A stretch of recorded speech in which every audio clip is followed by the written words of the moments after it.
नाज़रीन, पाकिस्तान की मईशत को संभालने वाली कॉटन और टेक्सटाइल सेक्टर इस वक्त शदीद बहरान की जद में है।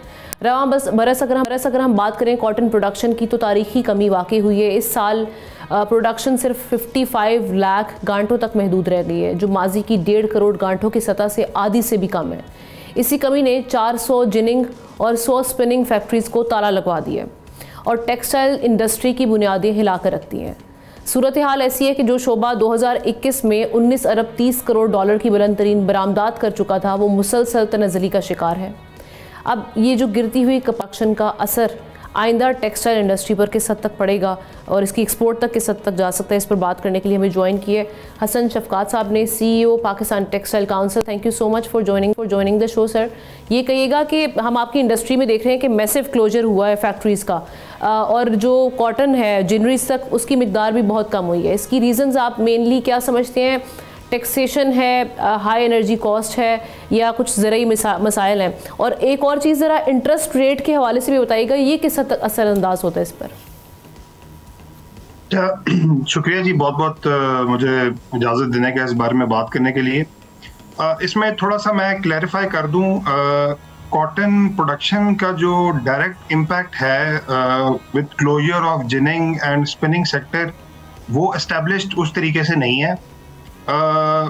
उसकी जो क्लोजर की मेनली वजह आ रही है हमारी जिनिंग सेक्टर में या स्पिनिंग सेक्टर में, उसकी मेनली दो वजूहात हैं। एक वजह तो ये है कि जो टेक्नोलॉजी ऑलरेडी यूज़ की जा रही है हमारे जिनिंग सेक्टर में, वो बहुत पुरानी टेक्नोलॉजी है। पुरानी टेक्नोलॉजी भी है जो इनएफिशिएंट है और हाईली एनर्जी इंटेंसिव है। जब हाईली एनर्जी इंटेंसिव भी होगा और इनएफिशिएंट होगा तो कॉस्ट ऑफ प्रोसेसिंग जो है वो बहुत इंक्रीज कर जाती है। यही वजह है कि जिनिंग सेक्टर जो है और स्पिनिंग सेक्टर वो कंपेटिटिव नहीं रहा और अपस्ट्रीम में फिर उनकी जो डिमांड है वो कम से कम होती चली जा रही है। कॉटन का जो आपने इशू बताया है, आप जानती हैं Pakistan is one of the worst hit countries of climate. चूंकि चेंजिंग वेदर पैटर्न्स हैं और हमारे जो फार्मर्स हैं they are not well trained और उनके पास ना तो वाटर रिसोर्सेज अवेलेबल होती हैं टाइमली, रेनफॉल जो है वो सीजन बिल्कुल एरेटिक होता है। उसके अलावा जो cost of production in terms of fertilisers और पेस्टिसाइड है वो बहुत ज़्यादा इंक्रीज कर गया। करेक्ट। ये सब चीज़ें इंक्रीज कर रही हैं। At the same time globally अगर आप देखें तो उनकी प्रोडक्शन जो है वो बहुत इंक्रीज कर रही है। अच्छा, ग्लोबल प्रोडक्शन इंक्रीज कर रही है और इंटरनेशनली कॉटन की प्राइसेस डिक्लाइन कर रही हैं।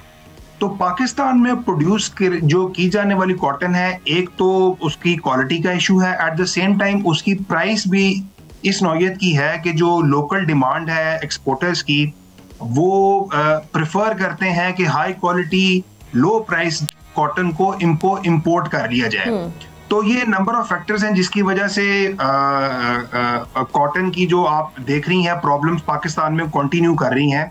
अभी रिसेंटली इसहाक डार साहब की सरबराही में प्राइम मिनिस्टर की डायरेक्शन पे एक कमेटी बनाई गई थी जिसको specifically on the request of industry ये कहा गया था कि जी कॉटन के जो मसाइल हैं इनको हल करने में आप लोग कोई पॉलिसी बनाएं।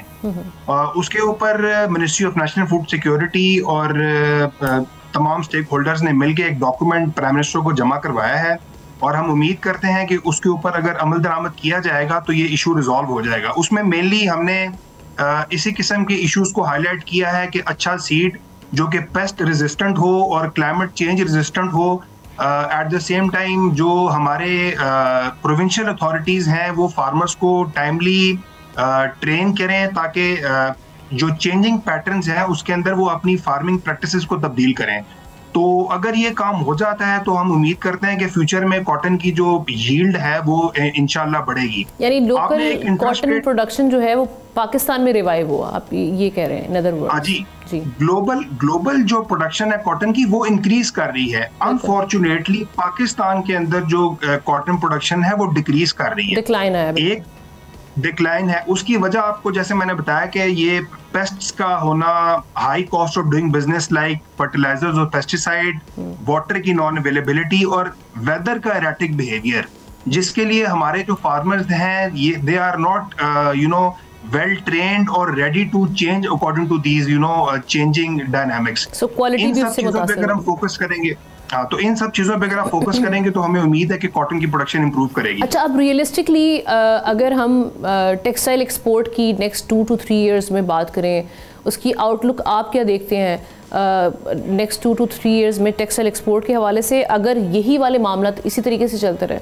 और अगर रिस्पांस इस गवर्नमेंट की जानिब से पॉजिटिव नहीं आता तो? अच्छा, इसमें वी अंडरस्टैंड जी, मैं चूंकि पाकिस्तान टेक्सटाइल काउंसिल को रिप्रेजेंट कर रहा हूं, जो कि टॉप 28 टेक्सटाइल एक्सपोर्टर ग्रुप्स का एक अलायंस है, और we jointly represent $5 billion of export. अभी रिसेंटली हमारी ही वाइस चेयरमैन है मुसद्दिक जुल्करनैन साहब, जो कि चेयरमैन इंटरलूप के हैं। He was heading a committee, working group rather, जो प्राइम मिनिस्टर की डायरेक्शन पे बना था, और उसमें कहा गया था कि एक्सपोर्ट सेक्टर के जो मसाइल हैं उनको हल करें। तो उसकी रिकमेंडेशन पे गवर्नमेंट ने एक बड़ा पॉजिटिव एक्शन लिया कि एक्सपोर्ट डेवलपमेंट सरचार्ज जो है वो ख़त्म कर दिया है। एक्सपोर्ट डेवलपमेंट सरचार्ज की वजह से कुछ ना कुछ हमारे एक्सपोर्टर्स को ब्रीदिंग स्पेस तो मिला है, लेकिन एट द सेम टाइम हमारे जो अदर स्ट्रक्चरल इश्यूज हैं, जैसे कि आपने शुरू में इंटरेस्ट रेट का भी हवाला दिया। इंटरेस्ट रेट पाकिस्तान में इस वक्त 11% है, और अगर आप लेने जाए मार्केट में तो वो आपको 13%, 14% से कम पे प्राइवेट सेक्टर को नहीं मिलता। एट द सेम टाइम जो हमारे कंपेटिटर्स हैं, अगर आप उनके मुल्कों में देखें तो वहाँ पे interest rate is around 6% to 9%। कोई भी मुल्क हमारे कंपेटिटर्स में से स्पेसिफिकली 10% से ऊपर का इंटरेस्ट रेट नहीं है। तो उनकी फाइनेंसिंग की कॉस्ट हमारे से बहुत कम है। मैंने पहले प्रोग्राम में तस्करा किया था कि बिजली की जो प्राइस है हमारी इस वक्त 13 सेंट्स पर किलोवाट आवर है। इंडिया के अंदर वो 9.6 सेंट्स पर किलोवाट आवर है, बांग्लादेश के अंदर वो 6 सेंट्स पे है, वियतनाम में भी 9 सेंट्स है कॉस्ट है। बिल्कुल। तो अब ये जो स्ट्रक्चरल इश्यूज हैं या टैक्सेशन है, जैसे कॉर्पोरेट टैक्स पाकिस्तान में 29% है, इंडिया में इट्स 25%, बांग्लादेश में 12% कॉर्पोरेट टैक्स है जो एक्सपोर्टर्स को चार्ज किया जाता है। तो अगर ये चीजें इनको गवर्नमेंट एड्रेस करे तो हम ये जो $60 बिलियन का जो टारगेट है उसको आराम से 2030 तक कवर कर सकते हैं, प्रोवाइडेड कि ये इश्यूज हमारे रिजॉल्व किए जाएं। बिल्कुल। और जो आप अभी गवर्नमेंट ऑफ पाकिस्तान को इस हवाले से लिखे गए अपनी जो कंसर्न्स हैं, ये कितना टाइम हुआ है आपको अपने कंसर्न्स रेज करते हुए या टेबल करते हुए, और कब तक आप एक्सपेक्ट कर रहे हैं? वैसे वहाँ से कोई रिस्पॉन्स आया अब तक?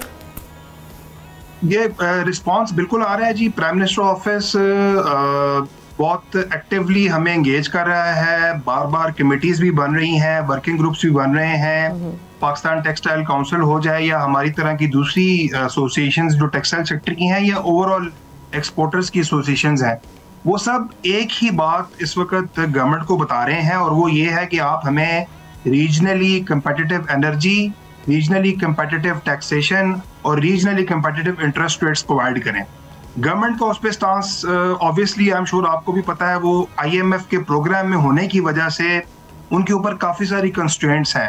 अब अपने आप को स्ट्रक्चरली जो इश्यूज हैं, जैसे हाई कॉस्ट है, गवर्नमेंट की अपनी एक्सपेंडिचर्स बहुत ज्यादा है, रेवेन्यू है नहीं, तो गवर्नमेंट को मेरा ख्याल है अब फोकस करना पड़ेगा कि जी टैक्स बेस को इंक्रीज किया जाए, इंस्टेड ऑफ ये कि आप हमारी तरह कंप्लायंट लोगों को या सैलरी बेस्ड क्लास को ज्यादा से ज्यादा टैक्स करते जाएं। बिल्कुल।